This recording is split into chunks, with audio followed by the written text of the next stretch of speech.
My name is Ryan Phillips, and we attended Stonegate for 7 years before this recent transition to Midlothian Bible Church. I grew up in the sport world, played football growing up, was really involved, middle school, high school, got decent and actually had some offers on the table to go play collegiately. Went up to a small Division II school in Joplin, Missouri, and during that time felt a call to ministry of some sort, didn't know what that was going to be. And so after I graduated, I knew that I wasn't equipped, and so I went to Dallas Theological Seminary, where I got my master's in Christian education, specifically so that I could go into collegiate athletic ministry, is what I'll call it. And it was a dream come true when I did. I started off as an intern, unpaid intern for 9 months, and then they started to move me up. And after about 7.5 years there at Dallas Baptist University, ended up as the senior associate AD for internal affairs, which is just a fancy way of saying running the internal operations within the athletic department. The impact that I got to have on the students and coaches was phenomenal. I loved every aspect of my job. In the midst of that, I did feel that God was calling me there long term. Towards the end of my time, what happened to make me reconsider the longevity of my time at DBU, there were some things that had happened as far as just transition. So I served as the interim director of athletics for about 6 months, and as that time sort of ended as interim, and we got our new AD who came in, me and my wife stepped back and said, is this really what God has for us? And so as we started to pray through that and think through that, there were numerous times where we felt God prompting our hearts towards more full-time vocational ministry instead of an athletics career that allowed me to do ministry. And in the midst of that, that is really where the story of Joseph, and Joseph brings the summary of everything that happened right there in Genesis 50 when he says, what you intended for evil, God intended for good, to save the lives of many. And my wife and I, as we were reading through that and also going through the Follow Me series here at Stonegate, and at the same time experiencing that door closing, started to ask the question, okay, God, what are the things that you have done in our lives to get us to this point, and what is the good that you intend from these things? And so it meant leaving that comfort of knowing that I could be in an industry that I really loved and enjoyed, and it's terrifying. My wife and I always have this thing where when those concerns come up, we look at one another and we say, when is a time in our life where God has not provided? And both of us are very quickly silenced, because we know that if we do give God everything, that He will continue to provide, because He is the great provider, and He is the one who has gifted us, and the gifts that He gives are the same, absolutely good in every way. Let go of your comfort and trust that God's provision is so much more than you could ever imagine. So my job is to get us ready to respond to Jesus today. And to do that, we're going to look at one verse together. It's in Luke chapter 12, verse 32. And this is one of those verses that I hope you will commit to memory. It's one of my favorite verses in the Bible. It has meant so much to me over the years, and in particular in this season. Luke 12, verse 32. Fear not. This is Jesus talking, by the way, red letter words. Fear not, little flock, for it is your Father's good pleasure to give you the kingdom. What an amazing text. Fear not, little flock, for it is your Father's good pleasure to give you the kingdom. We're going to take it in 3 parts. 3 parts. Part 1, what we do. Part 2, who we are. And part 3, how do we do it? So part 1, what do we do? What kind of things are we? What do we do here? Who are we? And then part 3, how do we do it? So let's take part 1. What we do. What we do. You see it in the first 2 words. Luke 12:32 starts out like this. Fear not. Now, that's our theme, right? This is what we have been thinking through. This is what we've been working through. All of these places in the Bible that give us that command.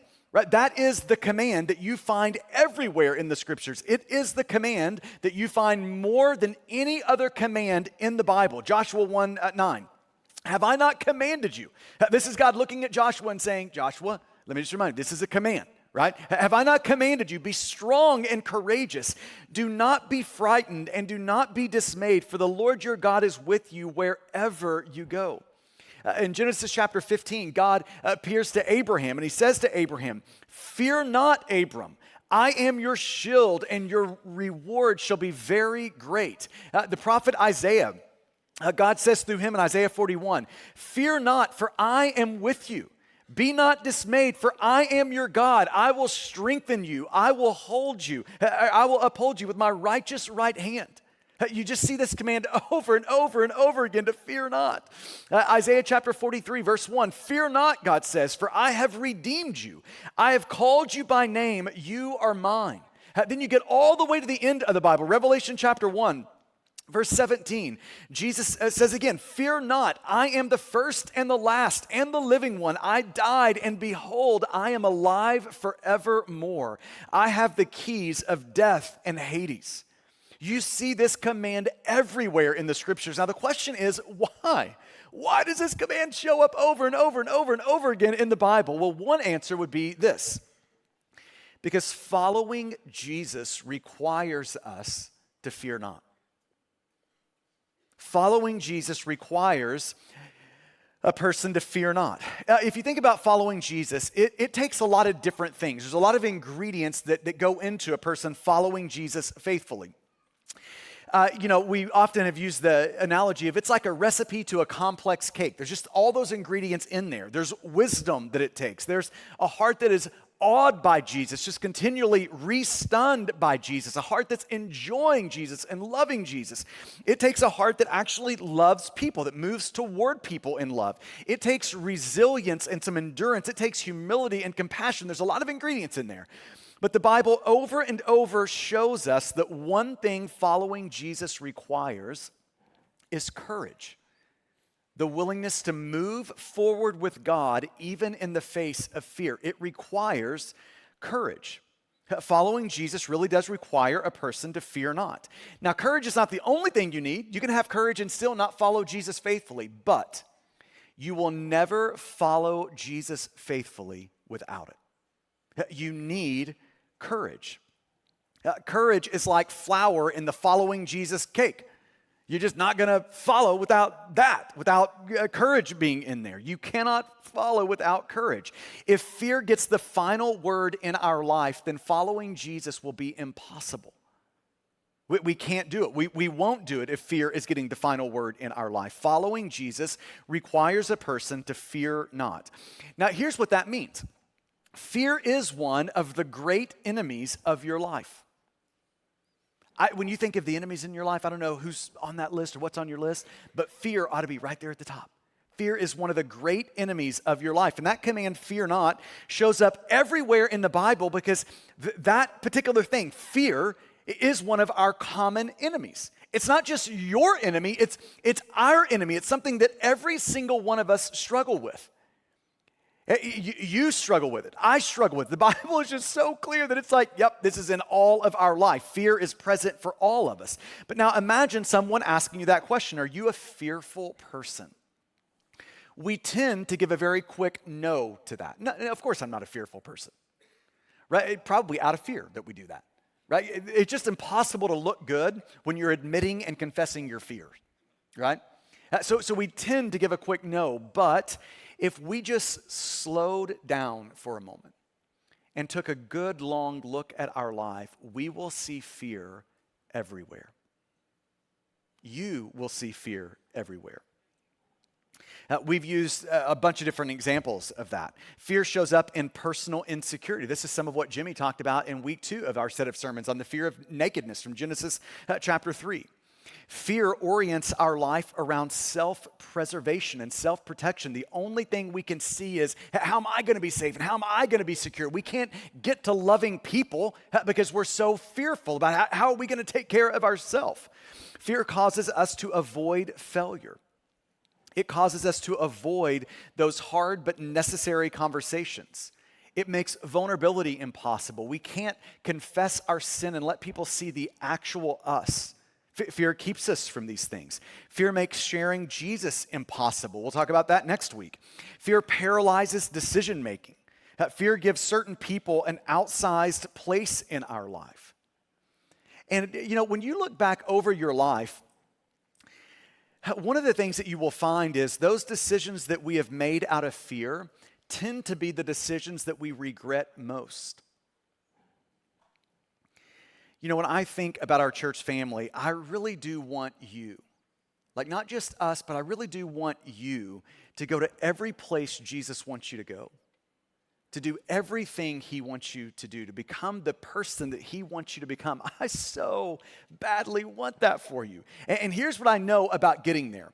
The good news is you do not have to be a perfect person to do this. To go to the places God would have you go, to do the things he wants you to do, to become the person he wants you to become. You do not have to be a perfect person, but you do have to become a courageous person.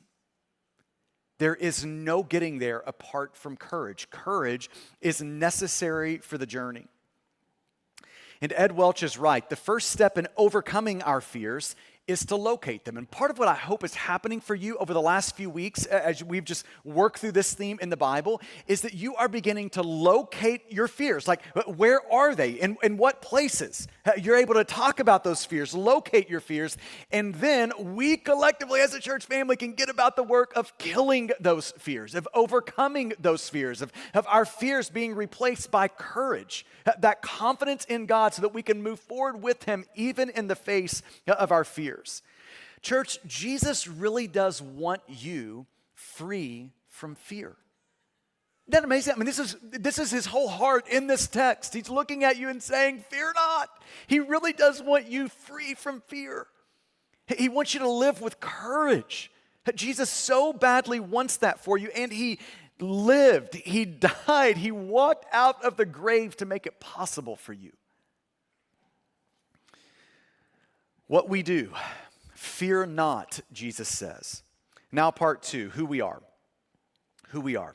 So Jesus says, fear not. Again, that's what we do. We're going to walk out into the world with confidence. We're going to walk with Jesus with a lot of trust and faith and confidence in him. Fear not, and then we get to the next 2 words. Fear not, little flock. That is showing us who we are. Little flock. We, friends, are sheep, according to the Bible. Now, that's not a flattering metaphor, is it? But it is one the Bible gives over and over and over to describe you and me. You get the famous verse in Psalm 23, verse 1. The Lord is my, and if he is our shepherd, what does that make us? Sheep. We are sheep, according to the Bible. Psalm 100, verse 3. Know that the Lord, he is God. It is he who made us. We are his. We are his people and the sheep of his pasture. So who are we according to Psalm 100? We are sheep, the sheep of his pasture. Or we could go to John chapter 10, verse 27, where Jesus says, my sheep hear my voice, and I know them, and they follow me. Who does Jesus see us as? What's the metaphor he's going to feel real comfortable using to describe us? We are sheep. Now, again, that metaphor is not meant to flatter us. It's really meant to humble us. That's kind of the purpose of the metaphor. Sheep are at kind of the bottom of the proverbial food chain, right? If you were just to play the word association game with sheep, there's probably not a whole lot of good coming out of that for you, right? What do we associate with that word sheep? Weak, dependent, needy, vulnerable, always into trouble, right? This is sheep. This is how we see sheep, how we associate sheep. You might have seen this video. It kind of made the rounds a couple of years ago. And my friend posted the video. And when he posted the video, he did it with a caption. And here was the caption. Christian, : Jesus, I'm in trouble. Thank you so much for rescuing me. You'll never have to do this again, Jesus. I'm never going to get into this kind of trouble again. Jesus, you rescued me this one time, and it's never, ever going to happen again. I'm going to be walking the straight and narrow forever, Jesus. Thank you so much for rescuing me. You'll never have to do it again. And then it said, also the same Christian. And then it showed this video. Take a look at this.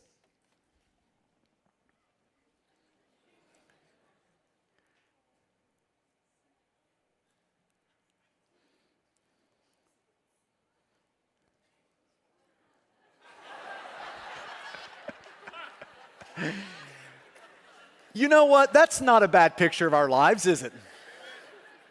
There we are, right there. Just always into trouble, can't get out of trouble, weak, dependent, needy, vulnerable, always in trouble, and constantly afraid.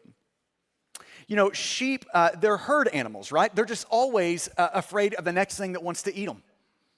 They're just fearful. That's part of what it means to be a sheep. And that's us, Jesus is saying. You are sheep. He says, fear not, little flock. Those two words show us who we are, but even more importantly, they show us whose we are. But we're not just sheep, church. We are his sheep. That's an amazing thing, isn't it? That we are his sheep. The Lord is our shepherd. We are the sheep of his pasture. Church, we may be a mess, but we are his mess. We may constantly find trouble, but it is now his trouble because we are his sheep. Who we are, sheep, that's the humbling part. Whose we are his sheep, that's the hope-giving part. Friend, you are part of his flock. If you're in Christ, you are his sheep. If you have trusted Jesus, you are under his care. This is who we are. But we are his sheep. And then part 3, how do we do it? How do we do it? So let's just review verse 32 again. Fear not, little flock, right? That is what we do. We are people who fear not. We are going to move forward with God even in the face of fear. Fear not, little flock. That's what we do. But then the question becomes, how in the world do we do that? How do scared sheep ever turn into bold lions? How does that happen? What does Jesus give us to make that transition? Fear not, little flock, he says. And then he says this phrase, for. That's your basis.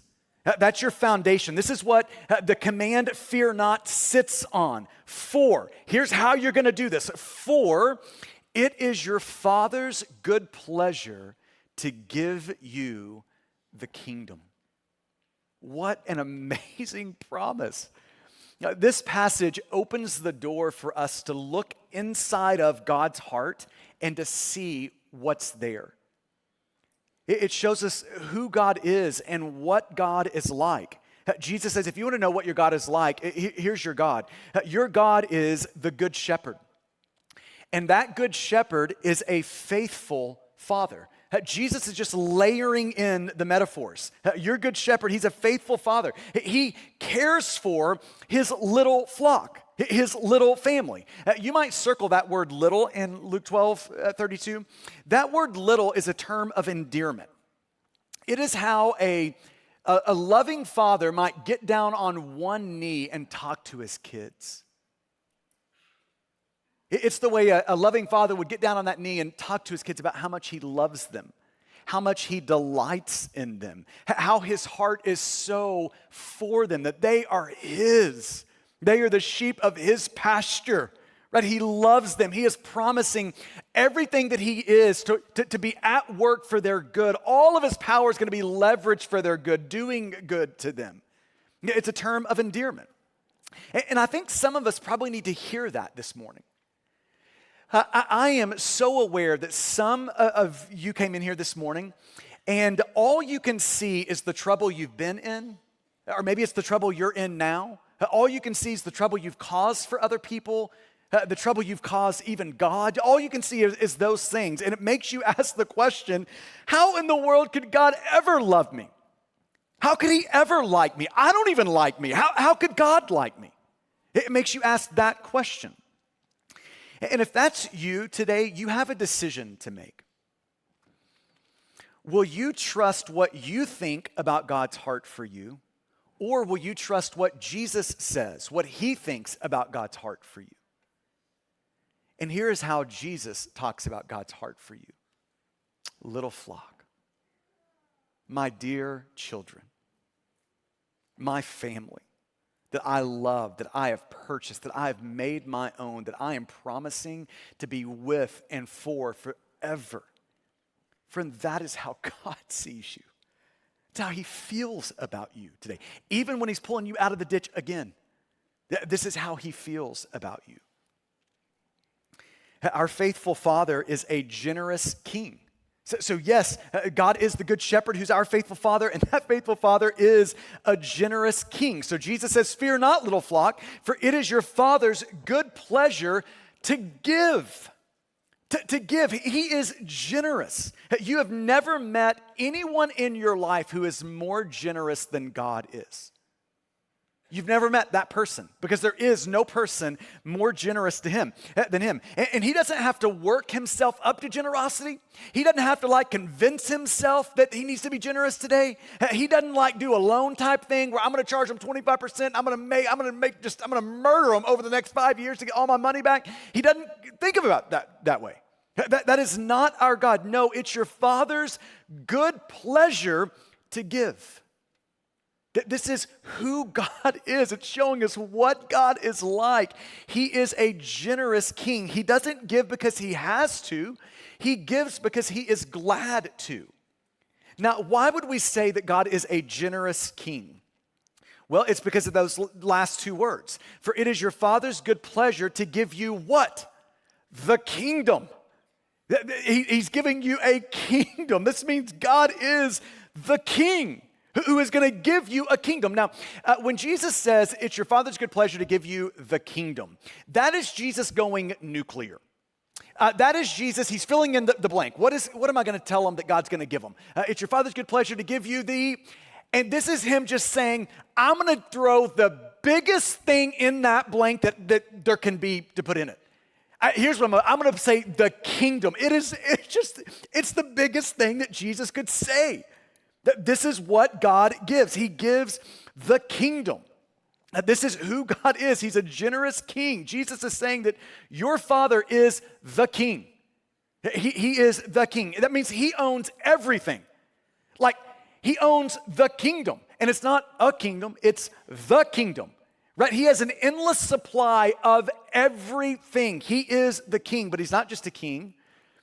He is a generous king who looks at you, his little flock, and says, it is my good pleasure to give you my all. I love to do that. My heart delights in doing that. It is my good pleasure to give you my all. Again, this verse is showing us who God is, what God is like. God is opening up his heart to us and saying, would you just look at my heart for a moment? Would you just see who I am and what I'm like? If you want to, just a nice, simple way of saying, what is the promise in Luke 12:32? Here's the promise. It's God looking at his kids and saying, I promise to give you everything you need. Jesus is looking at us and saying, your Father will do that. He will give you everything you need. Now, let's think about the context here. He's talking to sheep. He's talking to terrified people, and the context of what they're terrified about is material sort of provision. What are they going to eat? Where are they going to sleep? What are they going to wear? They're just worried about all of these material type things. They're looking at their life, and they're just asking all those questions. Do I have enough? Will I have enough? What about tomorrow? What about retirement? What if I get sick? What if my kids get sick? What if my parents get sick? What are we going to do then? What if the stock market goes down? What if housing prices, they fall? What if this and what if that? They're just asking all the questions because they are terrified. They're living fearful. Like us, they're sheep, just waiting for the next thing to eat them. Right? They're fearful. And what does Jesus say to them in their fear? Verse 24, would you consider the ravens? They neither sow nor reap. They have neither storehouse nor barn, yet God feeds them. Of how much more value are you than the birds? Here's the logic. If God cares for birds, how much more you, his little flock? Verse 27, consider the flowers of the field, Jesus says, the lilies, how they grow. They neither toil nor spin. Yet I tell you, even Solomon in all of his glory was not arrayed like one of these. But if God so clothes the grass which is alive in the field today and tomorrow is thrown into the oven, how much more will he clothe you, O you of little faith? You see the logic? If this is how God cares for grass, how much more you, his little flock? Jesus goes on in verse 30. Your Father knows that you need them. Church, there is not a single need you have today, you will have tomorrow, you will have in a week from now, a year from now, 10 years from now, or in the final breath of your life that God does not know about. That your good dad, faithful shepherd, generous king does not know about. He knows that you have needs. So verse 31, so Jesus says, so seek first his kingdom. Seek his kingdom first, and all of these things, as it says in Matthew, all of these things will be added to you. Now, he doesn't say you're going to get everything you want, but he says your generous king is promising you to give you everything you need. So, fear not, little flock, for it is your Father's good pleasure to give you the kingdom. Here's the promise. It's God looking at his church and saying, or Jesus looking at the church and saying, church, your Father will give you everything you need. Will you just stare at that promise for a moment? Just those words up there on the screen. Just stare at those for a moment. Your Father will give you everything you need.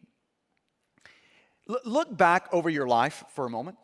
Just look backward, rearview mirror, over your life. Can you see God proving that to be true? I am just so amazed at how that has proven to be true in my life. And, you know, it's funny looking back, I can see all of those sleepless nights that I've had. Can you see all of those sleepless nights in your past? Where you're just so worried about this or that or the other, just so worried about all the things, right? And all these sleepless nights, just fear and worry robbing you of joy as you're living. Right? You just see all of that in your life. And I look back so often, I'm just like, why was I that scared? Why was I so worried? God met me right there. When I was terrified to take that step, do you know who caught me? Jesus. Do you know who was walking with me? Jesus. Do you know who met every need that I had? Jesus. The Good Shepherd just met us in every single one of those moments. David realized this. David, looking back over his life, realized that promise is true, that your Father really will give you everything you need. So he says in Psalm 34, verse 10, the young lions suffer want and hunger, but those who seek the Lord lack no good thing. Can you believe that? He's looking back over his life and he's just seeing those who seek the Lord, those who trust him, those who walk by, they lack no good thing because this promise is true. Your Father will give you everything you need. So, church, can we now then look forward in our life? Just now, take a minute to look forward in your life. Jesus is saying as you look forward to tomorrow, to next week, next year, 10 years, 20 years, when you look forward, Jesus is saying, would you just take a big, deep breath? And then would you just throw your life on that promise? Just throw your life on it. Plant your life right there on that promise. And then after you've done that today, Jesus is saying, sleep well. Enjoy your life. God, your Father will give you everything you need. There's really only two options for your life. Here's option one. Everything is up to you and you're going to live terrified. You can live that way if you want. A lot of people do. Or here is option two. We trust God to provide for us and we sleep well. Church, that's what I want for you. That's what we want, isn't it? To be able to sleep well knowing that your Father will provide everything that you need. You don't have to be afraid, Jesus is saying. You don't have to live in a knot all the time, Jesus is saying. You can live with joy, and you've got a reason to sleep well. Your Father is going to provide every single thing that you need. Now, what kind of a life does that promise produce? What kind of a life does it produce? Here's Jesus' answer. It produces courageous people.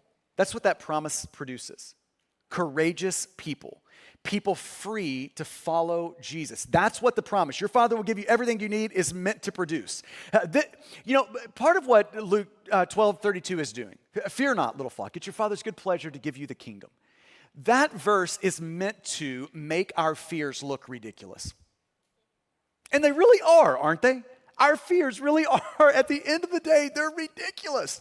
And we just sometimes need to admit we're ridiculous people who have ridiculous fears. That's what Luke 12 is meant to do. And then that promise is meant to take us, terrified people terrified of the future, fearful of the future, and free us to follow Jesus, the Lamb, wherever he goes.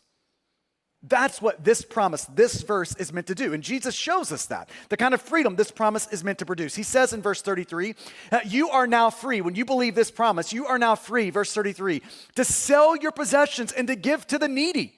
You are now free to store up treasure, not here in this life, but in the life to come. So provide for yourselves with money bags, he says, that do not grow old, with treasure in the heavens that will not fail, where no thief approaches and no moth destroys. He says you're free now to live like that when you believe in this promise.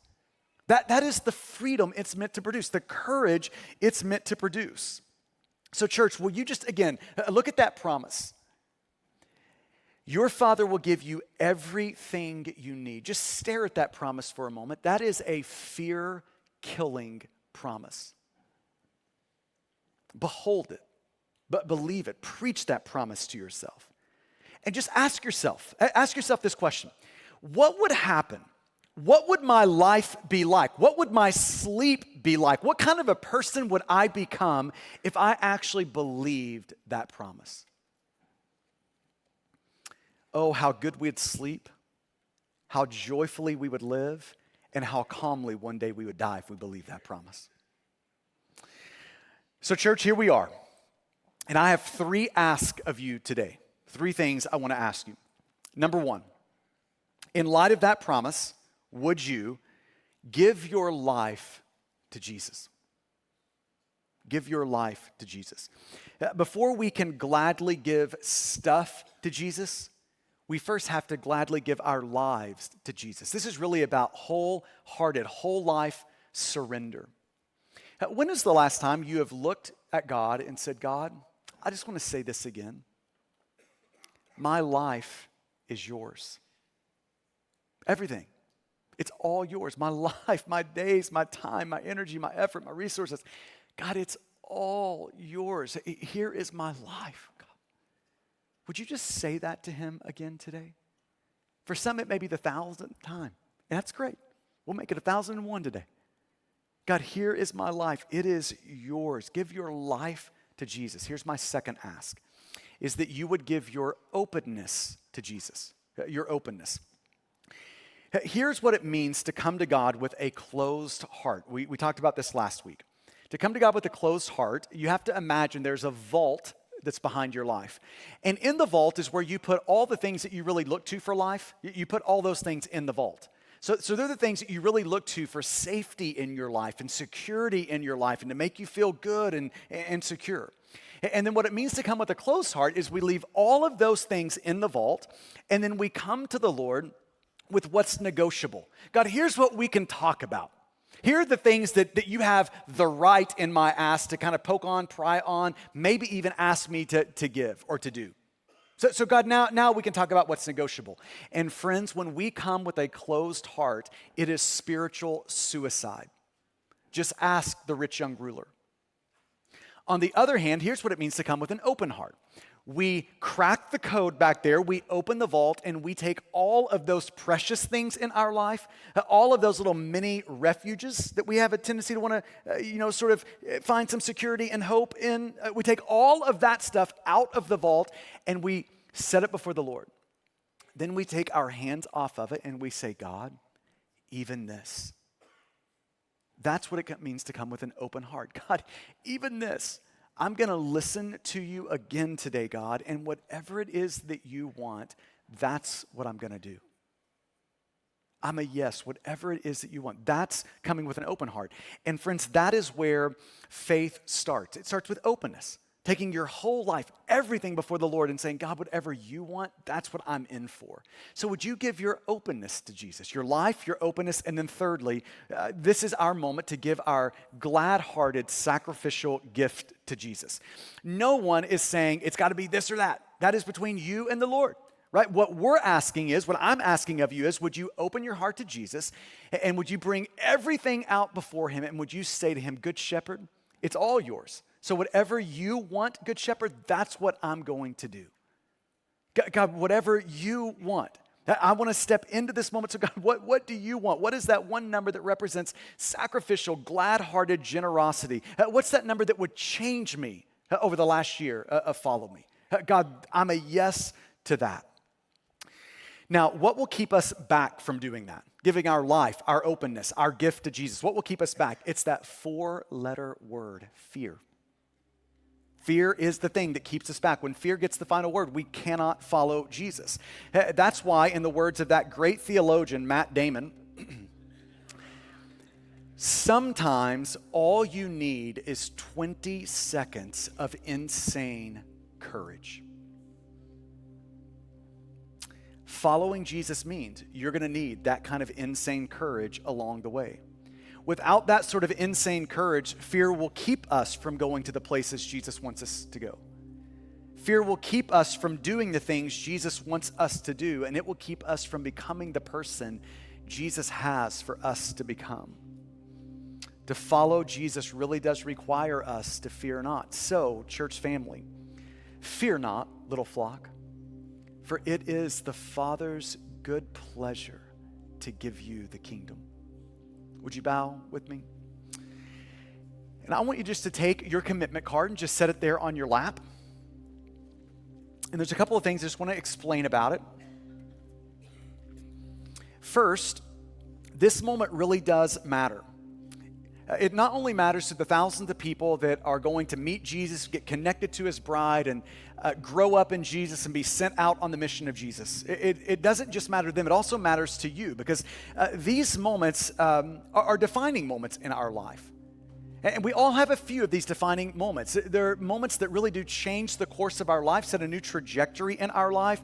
In these defining moments, there is a seed that gets planted. And in that moment, we have no idea the thing that seed's going to grow into. But we look up in 5, 10, 15 years, it has grown into this beautiful, big, amazing thing. And that is this moment for us. Who knows what this little seed of obedience to Jesus is going to grow into in a decade from now. But I do know this. If you don't plant that seed of obedience, Good Shepherd, what is it that you want? And whatever that is, that's what I'll do. If you don't plant that seed of obedience, you'll never get to see the fruit later on. So this matters for you, friend. It matters for me today.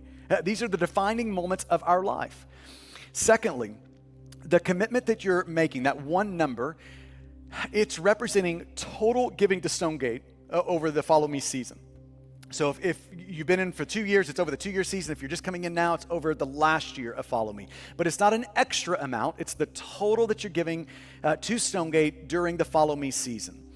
Now, for some, you are new to Stonegate. You weren't here a year ago when the rest of us made commitments, that Follow Me commitment. So this is your chance to jump in. This is your chance to nail down that one number that represents sacrificial generosity over the last year of Follow Me. So if that's you, that first blank on the card is for you. And I just want to take this brief moment just to affirm and encourage some of us. There will be some of us today who this is going to be the first time in your life you are making a sacrificial commitment to Jesus. And Jesus loves that. We as your church family, we're so proud of you, and we can't wait to see what the Lord does with that. That little seed of obedience, what it grows into, how the Lord meets you along the way. We are so proud of you if this is your first time taking that sort of a step. So if you're new to Stonegate, that first blank is for you. For the rest of us, we made a commitment a year ago, so the rest of the card is for you who made a commitment a year ago. So that second blank, my current commitment is, that's where every one of us, me included, we're all filling this part of the card in today. And that would be the commitment that you made a year ago, last February. And then there's one of two categories that we might fall into if we made a commitment a year ago. For some, you made that commitment last year, and when you look back, you know that commitment was sacrificial. That really did take you to a place of faith. That really is changing you. And today, Jesus is looking at you and saying, well done. You are doing it, man. You stepped into it last year, and you are walking this out. Well done. So for some, Jesus is going to confirm exactly what he said last year. So if that's you, you just get to confirm your Follow Me commitment, and today just receive fresh encouragement from Jesus as you keep following him. But there's going to be others of us who you made that commitment to Jesus last year, but when you look back over your life, you're like, yeah, I think fear probably got the final word last year. The commitment I made is not changing me. It's not taking me to that deep place of faith. And so over the last year, Jesus has grown you. He's deepened your faith. He's taking you to new places. And if that's you, that next line would be for you to increase that commitment over the last year of following me. Now, I have no idea what Jesus is asking of you. All I'm saying is, let's all, me included, get before the Good Shepherd and let's listen. And whatever the Good Shepherd says, let's have the courage to say yes to him. My prayer for every one of us is that we would look down on our card and that we would all know that deep down, that number represents glad-hearted, sacrificial generosity. It represents a bold, fearless, courageous step of faith. So church, this is going to be your opportunity to listen to the Lord, to go before the Good Shepherd. You can look at that gift chart and just open yourself up to the Lord and ask, Good Shepherd, what is it that you would want for me or for us, for my family? Husbands, dad, this is a great time to gather your family to pray. If you're married, it's a great time to talk with your spouse. Maybe it's a good time for you, if you feel comfortable, to even kneel, just to have a posture of just openness to the Lord and trying to receive and hear from him. But whatever that would look like, this is your chance to do a little bit of business with the Lord, to ask him, the Good Shepherd, to listen to him. And as you do that work, our team is going to sing over you. So this is not the time to bring your card up. This is the time for you just to do that work of listening to the Lord and filling out your card. And then after we sing this song, I'll come back out and lead us in the time of bringing our cards up. So let me pray for you. Father, what a sacred moment. What a sacred moment. God, would you meet us now? God, our Good Shepherd, our faithful Father, our generous King, would you meet us now? Would you show us what it is that you would want, what obedience to you would look like in this season of our life? And then, God, would you give us the courage to respond?